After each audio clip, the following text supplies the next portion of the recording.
Hello friends, அனைவருக்கும் இனிய பொங்கல் நல்வாழ்த்துக்கள். ஈவினிங் ரொட்டீன் விளாக் தான் பார்க்க போறீங்க. சங்கராந்தி சாமி கும்பிட்றதுக்காக நான் வந்து பார்த்தீங்கன்னா சாப்பாடு செய்ய ஆரம்பிச்சிட்டேன். நைட்டு வந்து சாப்பாடு செஞ்சு தான் சாமி கும்பிடுவோம். நீங்கள் எப்படிங்கிறது சொல்லுங்கள். ஒரு 2 3 காய்கறி போட்டு குழம்பு ரசம் அந்த மாதிரி வந்து பண்ணுவோம். இன்னைக்கு ஏகப்பட்ட வேலை. ஆக்சுவலி போகிக்கு முன்னாடியே 2 3 நாள் வீடியோக்காக அலைஞ்சிட்டு இருந்ததுனால வீட்டில் சரியாக எந்த வேலையுமே கவனிக்க முடியல.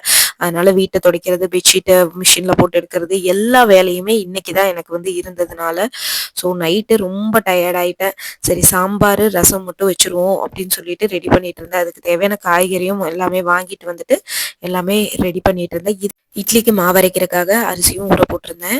ஸோ அதையும் வந்து கிரைண்டர் எடுத்து சமைச்சிட்டே ஒரு பக்கம் இட்லிக்கும் மாவாட்டிட்டு இருக்கேன்.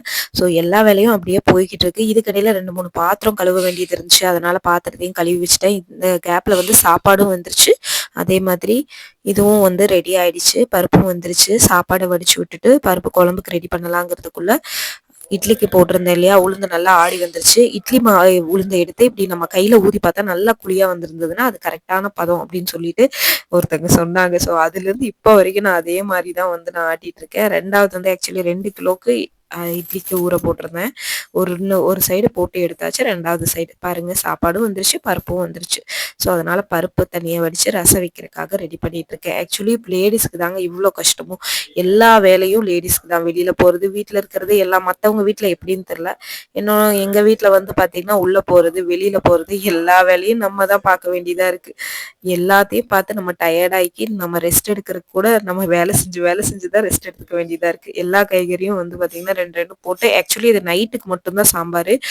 காலையில் வந்து வேறு ஏதாவது தான் செய்யணும். அதனால கம்மியாக வந்து எவ்வளோ கம்மியாக செலவு வேஸ்ட் ஆகாத மாதிரி செய்யணுமோ அந்த அளவுக்கு செய்யணும். கம்மியானா எல்லாத்துக்கும் பத்தாம இல்லை, வேஸ்ட் ஆகாத மாதிரி செய்யணும் அப்படிங்கிறதுக்காக நான் வந்து ரெடி பண்ணிட்டு இருந்தேன். ஸோ ஓரளவுக்கு என்னோட வேலை எல்லாமே ரொட்டீனாக போய்கிட்டு இருந்தது. முடிஞ்ச வரைக்கும் எல்லா வேலையும் வந்து பார்த்திங்கன்னா குயிக்காக பண்ணணுங்கிறதுக்காக பண்ணிட்டு இருந்தேன். நைட்டு வேற இதுக்கடையில் கோலம் வேற போட போகணுங்க. இந்த வேலைக்கு நடுவில் அது வேற. ரசமும் ரெடி ஆயிடுச்சு, குழம்பும் ரெடி ஆயிடுச்சு. நான் ரொம்ப டயர்டும் ஆயிட்டேன். அதனால இதுக்கு மேலே வீடியோ எடுக்காமல் என்னோட ஆஸ் யூஷுவல் வேலையை பார்க்க ஆரம்பிச்சிட்டேன்.